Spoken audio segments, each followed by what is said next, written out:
Hello दोस्तों, स्वागत है एक बार फिर आप सभी का आपके अपने YouTube चैनल PS क्लासेस पर, जिस पर आज के वीडियो लेक्चर में दोस्तों पढ़ेंगे प्रतिरोधों को श्रेणी क्रम में किस प्रकार जोड़ा जाता है। अर्थात आज हम पढ़ेंगे प्रतिरोधों का श्रेणी क्रम संयोजन। और दोस्तों जानेंगे कि श्रेणी क्रम संयोजन का जो फार्मूला आता है, अर्थात तुल्य प्रतिरोध का जो फार्मूला आता है उसका मान कितना होता है, उसे किस प्रकार प्राप्त किया जाता है। तो आइए बिना किसी देरी के शुरू करते हैं अपने वीडियो लेक्चर को और देखते हैं बेटा प्रतिरोधों का श्रेणी क्रम संयोजन। तो लगाते हैं, देखिए बेटा हेडिंग, प्रतिरोधों का श्रेणी क्रम संयोजन। प्रतिरोधों का श्रेणी क्रम संयोजन।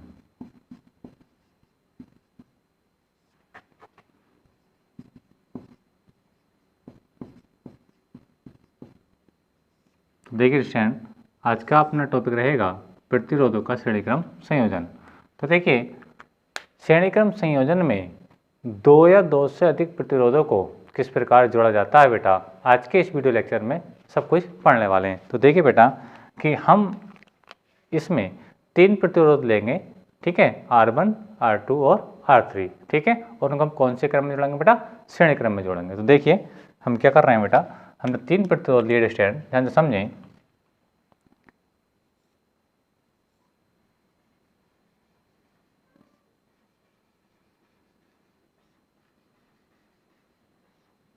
ठीक है स्टूडेंट, मान लीजिए 3 प्रतिरोध हैं, इसका प्रतिरोध R1, R2 एंड R3, ठीक है स्टूडेंट। अब हमने क्या किया बेटा, इन तीनों का संबंध किसी बाह्य बैटरी से किया। इन तीनों का संबंध हमने किसी बाह्य बैटरी से किया स्टूडेंट। ये धन टर्मिनल बेटा इसका ऋण टर्मिनल, ठीक है, आई होप समझ में आ रहा होगा स्टूडेंट, ठीक है। जब हमने इन तीनों प्रतिरोधों को श्रेणी क्रम में जोड़ा, श्रेणी क्रम का मतलब होता है बेटा कि प्रतिरोधों को एक ही लाइन में जोड़ना, एक ही सीरीज में जोड़ना, ठीक है स्टूडेंट। तो जब हमने इनको एक ही सीरीज में जोड़ा और जोड़ने के बाद हमने क्या किया बेटा, इनका संबंध किसी बाह्य बैटरी से कर दिया। तो जैसे हम इसका संबंध बाह्य बैटरी से करेंगे बेटा, तो इसमें क्या होगी बेटा, वेरी गुड, धारा प्रवाह होने लगेगा, अर्थात इनमें धारा बहने लगेगी, ठीक है।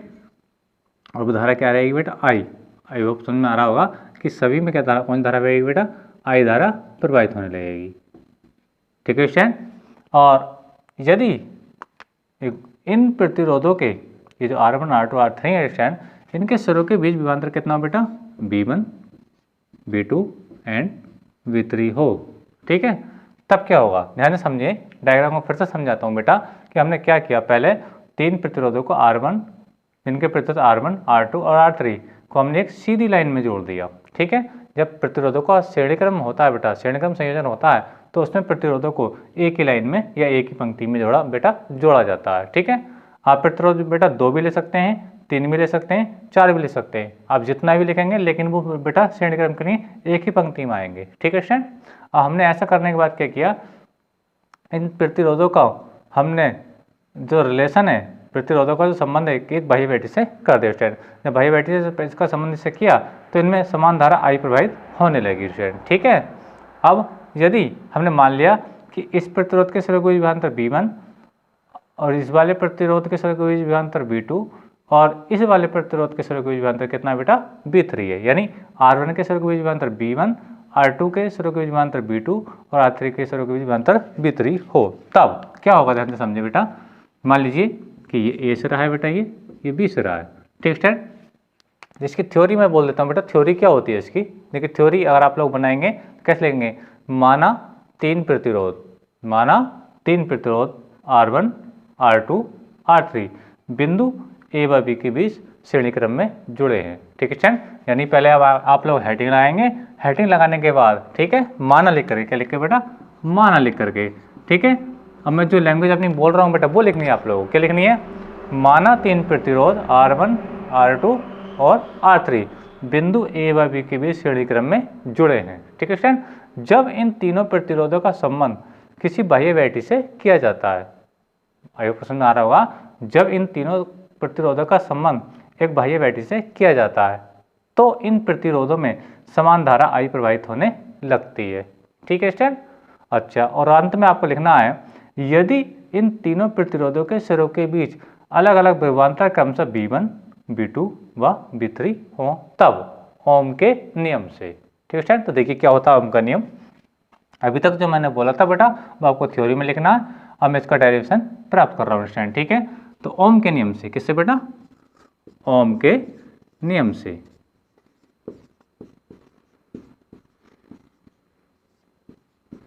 ओम के नियम से देखिए ओम का नियम क्या होता है बेटा? ये होता है B/I बराबर क्या होता है बेटा? R होता है। ठीक है स्टूडेंट। B/I इक्वल टू क्या होता है? R। ठीक है। अगर मैं यहाँ से B का मान निकालूँ, क्या मान निकालूँ बेटा? B का, तो हो जाएगा बेटा B बराबर इसकी I गुण उधर हो जाएगी तो हो जाएगा IR, यानी B इक्वल टू हो जाएगा IR। यही क्या बेटा? ओम का नियम है। लेकिन अगर मैं बात करूँ बेटा पहले प्रतिरोध के लिए, किसके लिए बेटा? पहले प्रतिरोध के लिए। ठीक है। तो इस R की जगह क्या हो जाएगा? R1 हो जाएगा और विभव की जगह क्या जाएगा बेटा? आपका B1 आ जाएगा। इसका मतलब ये हुआ कि पहले प्रतिरोध के सिरों के जो विभवांतर आएगा वो कितना आएगा बेटा? B1 इक्वल टू क्या आएगा? IR1 आएगा। ठीक है स्टूडेंट। चलिए अब आपको समझ में आ चुका है। अब मैं इसको सही तरीके से लिख करके दिखाता हूँ। ठीक है। तो आप लिखेंगे बेटा ओम के नियम से। ठीक है। तो देखिए ओम के नियम से क्या होगा? ये होगा बेटा B1 is equal to IR1।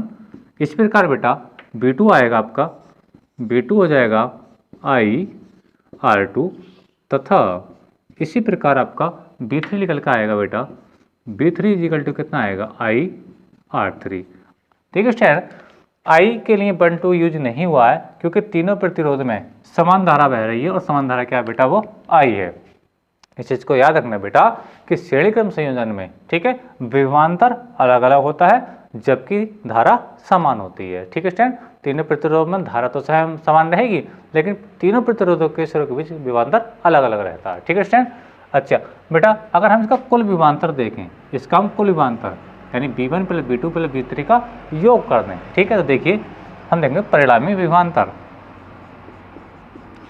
परिणामी विभवांतर क्या हो जाएगा? देखिए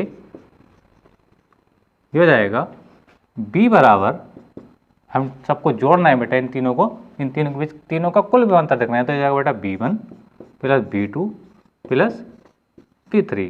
ठीक है स्टूडेंट। अब मान लिख लीजिए B बराबर हो जाएगा, B1 का मान कितना बेटा? IR1 प्लस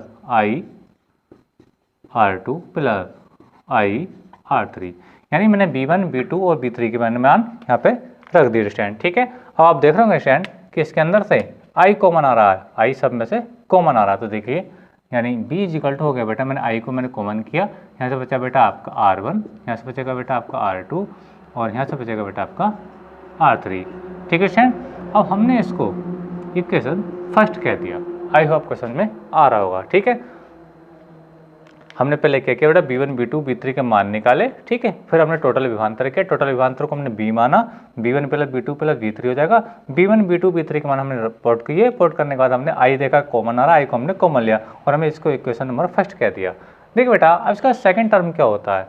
सेकंड टर्म क्या, सेकंड बात ये है बेटा कि अब हम ये करते हैं बेटा कि यदि इन तीनों प्रतिरोधों के स्थान पर, बात को समझना, अभी तक तो A और B के बीच में, A और B के बीच में 3 प्रतिरोध जुड़े हैं, R1 R2 और R3।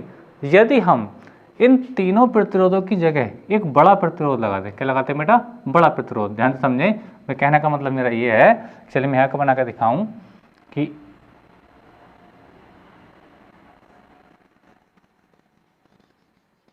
ध्यान से समझे, ये मैंने किया, इसी चीज को समझे। ये बिंदु बेटा क्या था आपका? A था इधर, और ये क्या था बेटा आपका? मान लीजिए ये क्या है? B है। ठीक है स्टूडेंट। इसका प्रतिरोध कितना है बेटा? R है। इस चीज़ को ध्यान समझना है ना। मैं इसको टोटल कर देता हूँ कि ये आपको गलती ना आए, ये थोड़ी अलग की बात है जो आपको नीचे करके दिखा रहा हूँ स्टूडेंट। ठीक है। अच्छा अब हम इसका संबंध किसी बाह्य बैटरी से कर दें। किससे करते हैं बेटा? किसी बाह्य बैटरी से कर दें। ठीक है। इस कंडीशन को समझिए बेटा। अब हमने क्या किया बेटा? पहले A और B के बीच में 3 प्रतिरोध थे, R1 R2 R3, तो विभवांतर कितना था? B1 B2 और B3 था। अब हमने क्या किया कि अब हमने इन तीनों के स्थान पर एक ऐसा प्रतिरोध लगाया, एक बड़ा प्रतिरोध लगाया जिसका प्रतिरोध कितना बेटा? R है। ठीक है। आई होप समझ में आ रहा होगा। और हमने इसका संबंध किसी बाह्य बैटरी से किया। ठीक है स्टूडेंट। तो इसके सिरे का विभवांतर कितना होगा बेटा? B होगा। आई होप समझ में आ रहा होगा।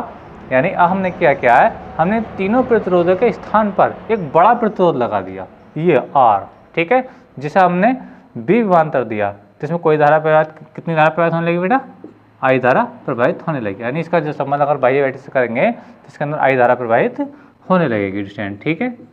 और इसका जो चक्कर रहेगा कुछ इस प्रकार का रहेगा स्टूडेंट, ठीक है। तो जो मेन डायग्राम बेटा वो यही है, मेन डायग्राम तो यही है, लेकिन फिर मैंने आपको समझाया कि यदि हम बिंदु A व B के बीच एक ऐसा प्रतिरोध R जोड़ दें, ठीक है, जिसके स्रोत के बीच विभवांतर लगाने पर, ठीक है, उसमें कितनी धारा बहने लगेगा बेटा, I धारा प्रवाहित होने लगेगा, ठीक है। तो देखिए क्या लिखेंगे आप इस कंडीशन पे, इस कंडीशन के लिए B का मान क्या आएगा, देखिए इस कंडीशन के लिए ये रहेगा, देखिए इस कंडीशन की बात कर रहा हूँ मैं, तो B इक्वल टू रहेगा बेटा IR। देखिए यहाँ तीन प्रतिरोध थे, R1 R2 R3, तो इनके लिए कंडीशन क्या थी, अब B1 B2 B3 के लिए IR1 IR2 IR3। देखिए इस कंडीशन के लिए प्रतिरोध कितना बेटा, केवल R है, केवल क्या है R है, और इसमें कितनी धारा बह रही है, I धारा बह रही है, और विभवांतर कितना बेटा V है, तो B इक्वल टू कितना हो जाएगा, IR हो जाएगा बेटा। इसको समीकरण 2 कह दीजिए, इसको समीकरण 2 कह दीजिए। आई होप को समझ में आ रहा होगा, ठीक है। अब चलेंगे बेटा समीकरण 1 व 2 से, समीकरण 1 व 2 से, ठीक है स्टूडेंट। अब मैं इसको थोड़ा रब कर लेता हूँ, ठीक है। तो देखिए अब मैं इसको रब करने के बाद, चलिए मैं कर देता हूँ, यहाँ से आ जाएगा, चलिए इसको साफ ही कर लेते हैं तो ज़्यादा बेटर रहेगा। देखिए क्या रहेगा, इसके बाद मैं लिखूँगा समीकरण 1 व 2 से, समीकरण 1 व 2 से, ठीक है स्टूडेंट। 1 और 2 को ध्यान से देखो बेटा, 1 और 2 समीकरणों को ध्यान से देखो, दोनों का जो LHS है बिल्कुल सेम है, ये भी है, ये भी है, ठीक है स्टूडेंट, ये भी। तो अब इनको छोड़ देंगे क्योंकि इन दोनों समीकरणों की LHS बराबर है, ठीक है। तो जिन दो समीकरणों की LHS आपस में बराबर होती हैं तो उनकी RHS भी आपस में बराबर होती हैं, ठीक है। तो देखिए बेटा हम पहले इस कंडीशन को उतारेंगे, इस वाली को, सेकंड वाली कंडीशन के लिए क्या है, ये IR, ठीक है स्टूडेंट। और इसके आगे उतार दीजिए बेटा, क्या ये R1 R2 एंड R3, ठीक है स्टूडेंट। अब यहाँ से देखिए I से I बेटा क्या हो जाएगा, कैंसिल आउट हो जाएगा, तो R बराबर बेटा रहेगा आपके पास R1 plus R2 plus R3।